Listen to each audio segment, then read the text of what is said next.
ഇന്നത്തെ Pavi caretaker box office റിപ്പോർട്ടുകളിലേക്ക് ഇവർക്കും സ്വാഗതം. ദിലീപിനെ നായകനാക്കി വിനീത് കുമാർ സംവിധാനം ചെയ്ത് ദിലീപ് നിർമ്മിച്ച കഴിഞ്ഞ ആഴ്ച തിയേറ്ററുകളിലേക്ക് എത്തിയ മലയാളം ഫാമിലി എന്റർടൈനർ സിനിമയാണല്ലോ പവി കെയർ ടേക്കർ. ചിത്രം ഇപ്പോഴത്തെ കൃത്യം 4 ദിവസങ്ങൾ തിയേറ്ററുകളിൽ പിന്നിട്ടിരിക്കുകയാണ്. സിനിമയുടെ 3 ദിവസത്തെ കൃത്യമായ കേരള വേൾഡ് വൈഡ് കളക്ഷൻ, ഒപ്പം തന്നെ 4 ദിവസത്തെ സിനിമയുടെ ആകെ വേൾഡ് വൈഡ് കളക്ഷൻ തുടങ്ങിയ റിപ്പോർട്ടുകളെല്ലാം തന്നെ പുറത്തു വരുമ്പോൾ ആദ്യ 3 ദിവസങ്ങൾ കൊണ്ട് കേരളത്തിൽ 3,40,00,000 കളക്ഷൻ നേടിയെടുത്ത സിനിമ റെസ്റ്റ് ഓഫ് ഇന്ത്യയിൽ നിന്ന് 35 ലക്ഷമാണ് ഗ്രോസ് കളക്ഷൻ ആയിട്ട് നേടിയെടുത്തത്. അങ്ങനെ ഇന്ത്യൻ ബോക്സ് ഓഫീസിൽ നിന്ന് മാത്രം 3,75,00,000 ഗ്രോസ് കളക്ഷൻ നേടിയെടുത്ത സിനിമ ഓവർസീസ് കളക്ഷൻ ആയിട്ട് $1,87,000, അതായത് 1,55,00,000 രൂപയാണ് ഗ്രോസ് കളക്ഷൻ ആയിട്ട് നേടിയെടുത്തത്.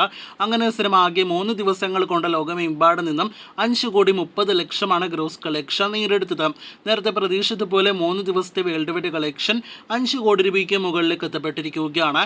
പക്ഷേ ഒട്ടും മികച്ച തുടക്കമല്ല സിനിമയ്ക്ക് നേടിയെടുക്കാൻ കഴിഞ്ഞത് എന്ന് ഈ കളക്ഷൻ ശരിവയ്ക്കുന്നുണ്ട്. ആദ്യ 3 ദിവസങ്ങൾ കൊണ്ട് കേരളത്തിൽ ഒരു ഓക്കെ കളക്ഷനാണ് സിനിമ നേടിയെടുത്തതെങ്കിൽ നല്ല അഭിപ്രായങ്ങൾ ലഭ്യമാകുന്ന സമീപകാല മലയാളം സിനിമകളെല്ലാം തന്നെ കേരളത്തിനേക്കാൾ കൂടുതൽ കളക്ഷൻ ഓവർസീസിൽ വിദേശ രാജ്യങ്ങളിൽ നേടിയെടുക്കുന്ന ഒരു കാഴ്ചയാണ് നാം കാണാറുള്ളത്.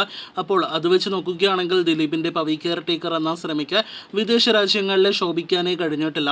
ഇനി 4 ദിവസത്തെ സിനിമയുടെ കേരള കളക്ഷനിലേക്ക് വരികയാണെങ്കിൽ പ്രതീക്ഷിച്ചതുപോലെ 60 ലക്ഷത്തിന് മുകളിലേക്ക് സിനിമയുടെ ഗ്രോസ് എത്തപ്പെട്ടിരിക്കുകയാണ്.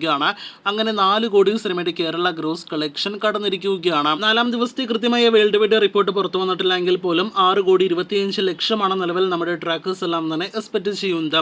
അങ്ങനെ ആകെ മൊത്തത്തിൽ നോക്കുകയാണെങ്കിൽ 10 കോടിയിൽ താഴെ ബഡ്ജറ്റ് കണക്കാക്കുന്ന സിനിമ തിയേറ്ററുകളിലെ ബോക്സ് ഓഫീസിൽ നല്ല കളക്ഷൻ നേടിയെടുക്കാനായിട്ട് കഷ്ടപ്പെടുന്ന ഒരു കാഴ്ചയാണ് നമുക്ക് കാണാനായിട്ട് കഴിഞ്ഞിരിക്കുന്നത്. ഈ ആഴ്ച റിലീസ് ചെയ്യുന്ന പുതിയ സിനിമകളും പുതിയ സിനിമകളുടെ അഭിപ്രായങ്ങളെല്ലാം തന്നെ പവിയുടെ മുന്നോട്ടുള്ള യാത്രയിൽ നിർണായകമാണ്. അപ്പോൾ കാത്തിരിക്കാം 10 കോടിയിൽ താഴെ ബഡ്ജറ്റ് കണക്കാക്കുന്ന സിനിമ എപ്പോൾ 10 കോടി എത്തുമെന്നും മുന്നോട്ടുള്ള യാത്രയിൽ സിനിമ ഏതറ്റം വരെ ബോക്സ് ഓഫീസ് കളക്ഷൻ നേടിയെടുക്കുമെന്നൊക്കെ അറിയാനായിട്ട്.